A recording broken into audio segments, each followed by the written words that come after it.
Hi, I'm Florence Dowrick, a MajorTim.space honorary young ambassador. This is Oliver Ukereghe, a MajorTim.space young ambassador. Today we are interviewing Chris Sembroski. Chris, could you please introduce yourself? Oh, sure, absolutely. Well, thank you, Florence and Oliver, for having me on today. And I enjoy this opportunity to speak with you about inspiration for and all things space. My name's Chris, and you can call me Hanks if you like. And I had this amazing opportunity to fly to space aboard Inspiration 4 just a little over 4 years ago, and got a chance to experience what the Earth looks like from orbit. And we spent 3 days living and working in space, which was absolutely transformative, flying in a SpaceX Dragon aboard, and launching off of a Falcon 9 rocket. And it was a wild and an amazing journey the entire way. And I'm excited to share with you everything I can and answer any questions you all have today for me today, and even tell you more about my background or what I'm up to now, and anything else you'd like to talk about. Thanks, that was a perfect introduction. First question: what inspired you to pursue spaceflight, and how did you feel when you learned you were going to be a part of the Inspiration 4 mission? Right. So, growing up, I built model rockets with my dad, and I had some great Oh, teachers that encouraged me to explore science. In high school, in high school, my science class, my professors, one of them took us up to the rooftop of our high school late at night to go look at stars, and which with just a little bit of magnification, you started to see all the colors and the clusters and the different galaxies that are just beyond what your own eye can see, especially if you live near a city where there's so much light pollution. Um, but with just a little bit of magnification, the universe starts to reveal its secrets. And I was really excited about understanding what those meant. So I went on to pursue a degree in engineering physics, which I ended up switching to something else along the way. But when I got to college, it was about an hour and a half away from Kennedy Space Center. And hmm. so late one night, when a space shuttle launch was scheduled to arrive, our resident advisor of our dormitory took a bunch of us first year college students in a large van down to Kennedy Space Center to go watch the shuttle launch. And I mean, when the space shuttle main engines lit and then the two solid rocket boosters on the side ignited at night, it just it lit up the entire night sky with this most brilliant light that from even 10 miles away that you could read by the light of that rocket. And of course, the sound then hit you about a minute later. And the alligators heard the sound too. It came out of the water and started singing love songs to the rocket because that's what it sounded like to them. Um, but saw that amazing feat of engineering happening and knew that I wanted to be part of it, and that there were people that were riding on top of this fire and fury and all this engineering that's gone into this rocket. That was what was inspiring for me to want to continue to pursue something in space. I never thought I would have even the remotest chance of having an opportunity to fly on a rocket myself. But when watching the Super Bowl in February of 2021, and a commercial came on that said that, hey, you could help support a good cause and potentially win a trip to space. Well, I supported the good cause, and lo and behold, I got a call saying, "Hey, you're going to go to space." About a month Hmm. later, and uh, it was a very unexpected surprise. Yeah, It you can was imagine. right. Something that you never thought you could have the opportunity to do, and next thing you know, Jared Isaacman, the commander of our flight, is telling you over a Zoom call that Hmm. I'm picking you up in 3 days, and we're gonna start training for a space mission that's gonna launch in 6 months. So surprise, hope your bags are getting ready to be packed, and you're about to go on an amazing adventure with us. Yeah. Oliver, would you like to ask the next question? Yeah. How do you think your passion for space and science collide with your work in the corporate world? Oh gosh, I mean everything that um, I do, I find more meaning if it's driven by my passion. If you end up doing a job and your work is something that you have to do, and it's kind of something that you don't necessarily believe what the long-term outcome of what it's trying to achieve, your heart's not going to be in it, and you're not going Mm, to be as successful with it. Um, so if I can get involved with a mission of a company or a nonprofit and truly believe in what they're trying to accomplish, then my heart's going to be fully into it. I'm going to be fully invested, and I think that's true for anyone. I mean, if work becomes more fun than it is, tedious work, it doesn't mm, feel like it's work. And if you get to play at work and you get to play at home, I mean, that's the best of both worlds, right? Yeah, no one wants to have to drink coffee and drink yeah. tea just to get through the day. You want to have Mm. fun in what you're doing and know what you're doing is making the world a better place. Yeah, it's so bizarre to me how some people are just content with going into something that they don't want to be in for the rest of their lives. I mean, what's It's, the point of yeah, that, right? Yeah, yeah, you're gonna do something you enjoy. absolutely. What moment during the mission, training, or orbit was the most meaningful or special to you? Oh gosh, I think by far and away, it was the first time that we opened up our hatch to see to see the Earth through the special window Mm, we had. On Dragon on our spacecraft, normally the when you open up the nose cone, which there's a little model of it right here, and the very top of mm, it is yeah, on the cones. As part of it is a nose cone that opens up that normally reveals a docking adapter, and that docking mm, adapter allows Dragon to take astronauts to and from the International Space Station. Well, we weren't going to the space station on our flight. We were flying at an altitude higher than the space station and spending mm, 3 days in space. So they took the docking adapter away, and instead they yeah, put in this big, beautiful dome glass window, the largest continuous window flown in space to date so far.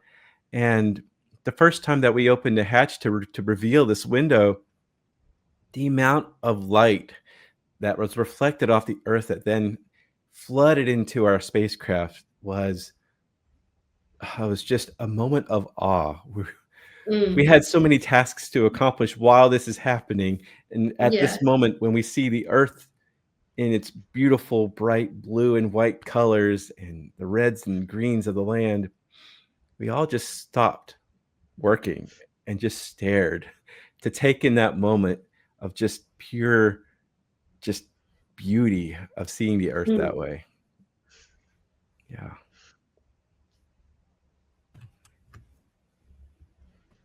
Do you think that space tourism helps or hinders scientific exploration? Oh, that's a really good question. There's a lot of debate as to, oh, we have a bunch of people just riding rockets for the fun of it. Mm, If we look back at how aviation started in the last century, we saw people trying to push the boundaries of what the engineering could do to create new airplanes and new wing designs and different structures. And we saw that people would pay high prices to be taken for a joyride for just a few mm, minutes on some of these new aircraft. And that funded other opportunities for more yeah, development. And I think that was a fantastic thing. And we're seeing similar things happen in space. We're just at the very beginnings of what it's going to look like when we see lots of people start having this opportunity to go to space.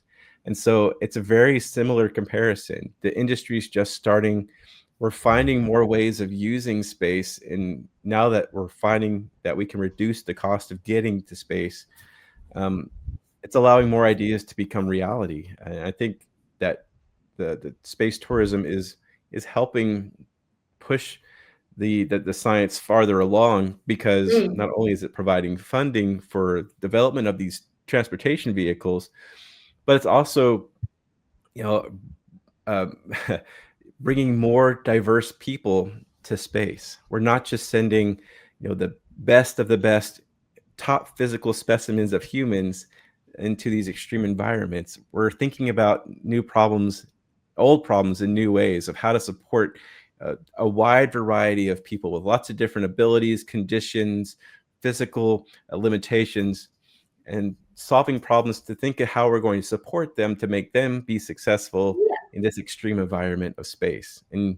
taking those lessons learned and improving life on Earth from that as well. So all of it together is doing nothing but helping accelerate the path of us all having this opportunity to go to space.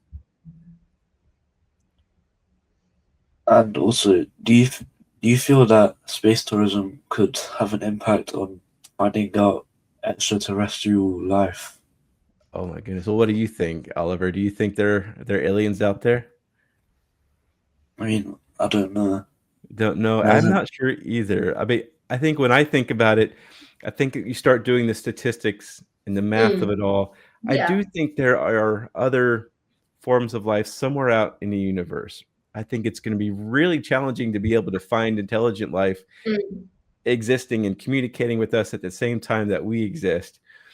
But it's the same thing as what we talked about. Like, if we're not looking out towards the stars, we're not looking out towards expanding our knowledge of the universe, yeah. we are not going to discover anything else. But if we are looking and we are thinking about, hey, what's out there, then yeah, we're gonna see. Yeah. We're gonna, if they exist, if they're hanging out on one of these frozen moons of Saturn or Jupiter, we'll find them because we want to go. We want to go explore. We're gonna go look for them. Mhm.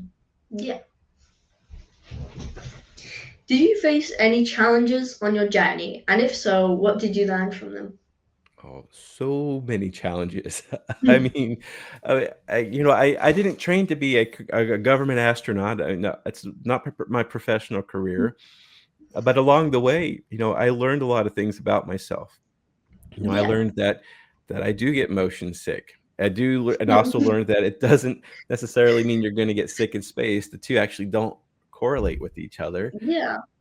But you can have fun in those moments. You could be, in such a great mood, enjoying what you're doing, even when you're being put through some really crazy environments. Mm, That I learned that I could challenge myself to go just a little bit further with a good crew and a good support team and face no matter what was coming my way, because you have a good team of support, that we're not going to go do these things on our own, not by ourselves.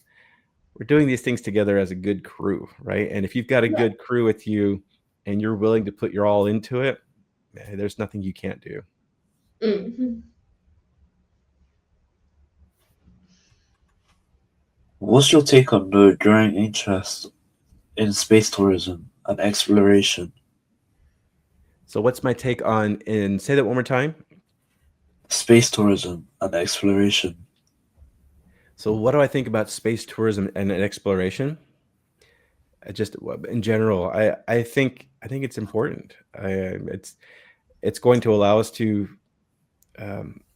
for one, more people that fly and see space for what it is, and they take that moment to turn around and look back at the Earth. Seeing the Earth floating in space is transformational. They talk a lot about the overview effect, which is a term that Frank White, the author who Mm, works at Harvard, talks about.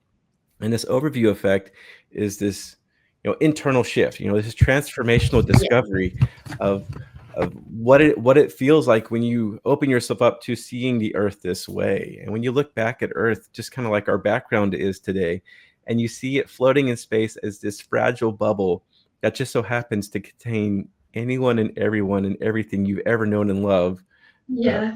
loved for your entire life and will for the foreseeable future, is inside this bubble. Well, except for maybe 10 space station astronauts at a time. Um, but you realize that it's it's not that big of a place, right? And it Mm, is finite, and we need to take care of it.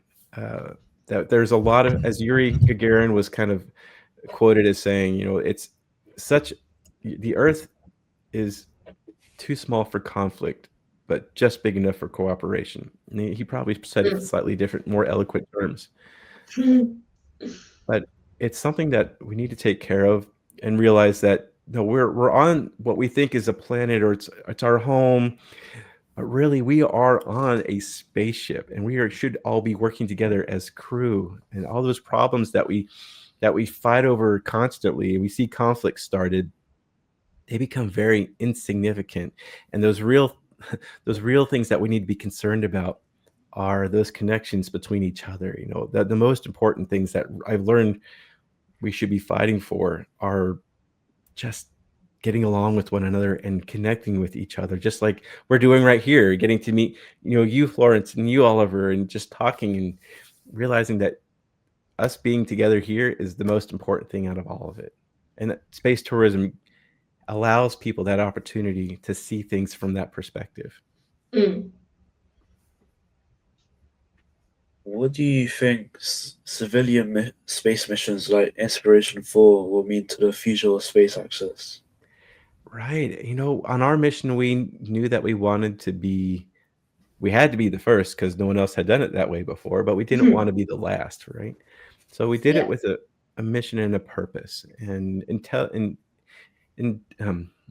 intentionally set out to do things that would allow future missions to be successful. Whether it was, doing cognitive tests or doing certain blood draws, or offering ourselves up as research specimens for a various number of scientific studies, to understand how bodies change in space, even if it is just for a few days.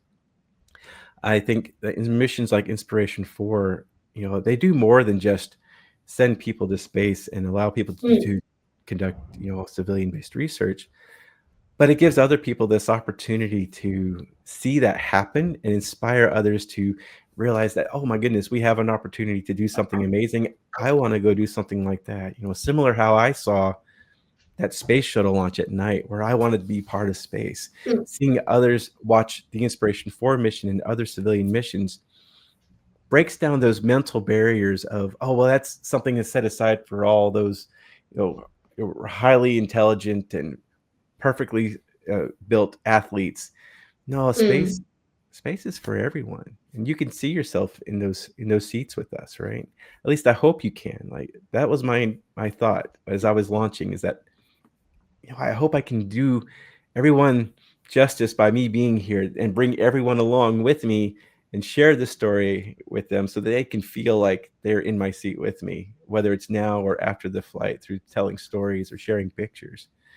I think that's one of the best things that is coming out of Inspiration 4, is that excitement, that drive, other people wanting to pursue space and other STEM careers.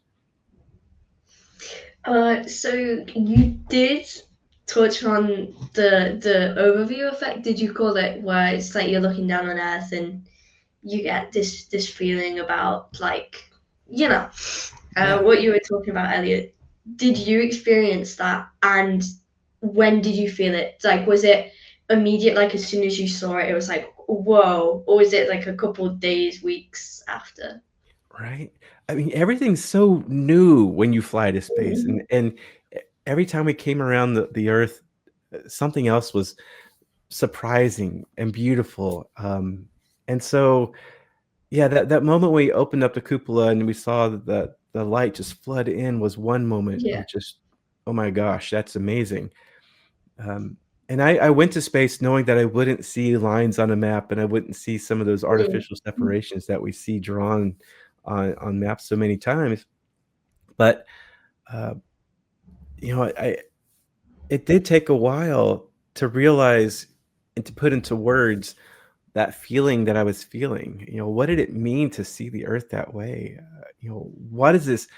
What are the words I need to share this experience with other people? What is it that I'm feeling in the moment? And it wasn't instant for me, because it is overwhelming. It's just absolutely gorgeous. But the more you look at the Earth like that, you start to feel more things, and you start to realize more things, and you take in so much data, your brain can't possibly compute it all out all at once. And so it's taken weeks, months, years even to really think about, how do I share that story? And for me, it was, realizing,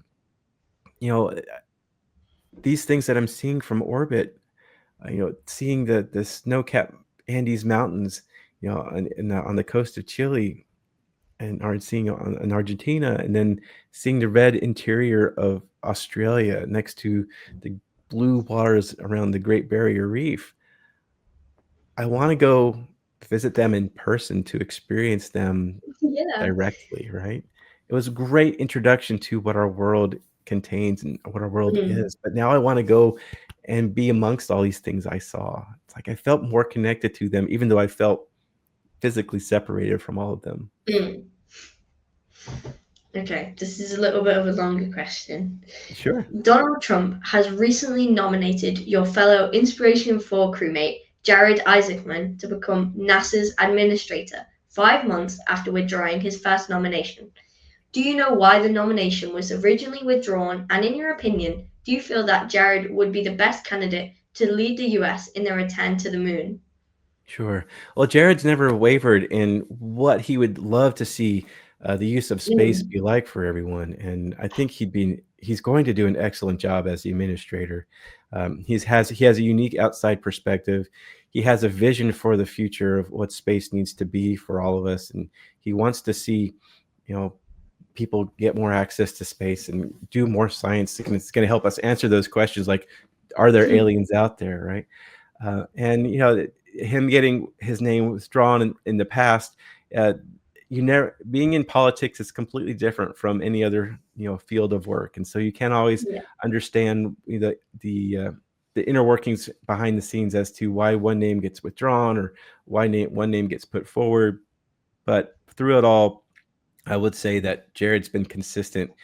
He's always stayed humble and never showed any bitterness towards anyone for going through this process. Because, I mean, in college, I had the opportunity to go to Washington D.C. and lobby for opening up space for more people as much as possible. And Mm. uh, it's a fascinating process. Being able to, in the U.S., we have this opportunity to actually go visit the offices of our representatives and our senators, and you're meeting with staffers, and you're meeting with students that have just graduated from college, and they are now working for these representatives, and they're the ones hosting many of these meetings that to gather all the information. And you know it's a wild thing to see how that information then gets changed into a bill, it gets changed into a law, and how it all gets passed. I think just going through the process has been fun for him overall, like, just as I was excited about going through the process too, as acting as a lobbyist. Uh, Mm. but I know Jared's going to do a fantastic job. There's no doubt about it. He has the support from both sides, all sides of the political spectrum. He's got the support of many astronauts. He kind of is representing the next generation of space exploration. We've been stuck so long, um, from we haven't been back to the moon in decades, right? And now we're Yeah. finally getting this chance to go to the moon, and we're finally getting to see more people get the chance to fly to space with Blue Origin and with Virgin Galactic and with SpaceX, and that's just the very beginning. And I think Jared represents this next wave of seeing a future generation of tens of thousands of people getting the opportunities to go to space. So, do you support the nomination? 100%. Yeah. Absolutely. Yeah.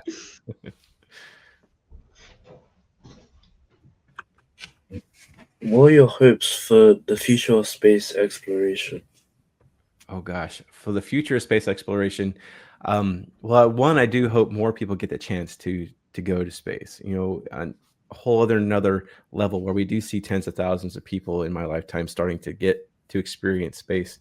But for exploration, I do hope that we see people um, have the opportunity to go to Mars, and we send robots and rovers and as many exploration missions as much as possible to Mercury, to Venus, to the moons around Jupiter and Saturn. There's a lot to understand. There's a lot to discover. We need to understand too what's it going to take to send Earth-based life outside of Earth orbit, beyond the moon, Mm. and understand those challenges.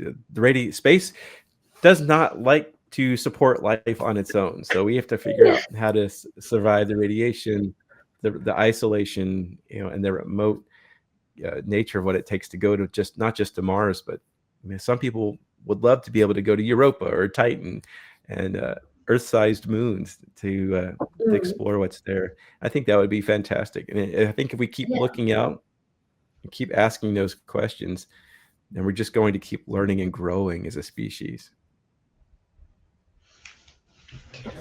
What advice do you have for young people looking to pursue spaceflight or STEM fields? Yeah, that's a great question. Thank you for that one. My advice is whatever it is that you're passionate about, or you feel like maybe you are a little bit more prone to being an expert in this one little field or another, whether it's robotics or it's math or it's art or it's, automobiles or engines or science or medical, studies or biology or chemistry, whatever your passion is, go after it. And when I say go after it, make people know that this is what you're curious about. Tell others. Don't keep it to yourself.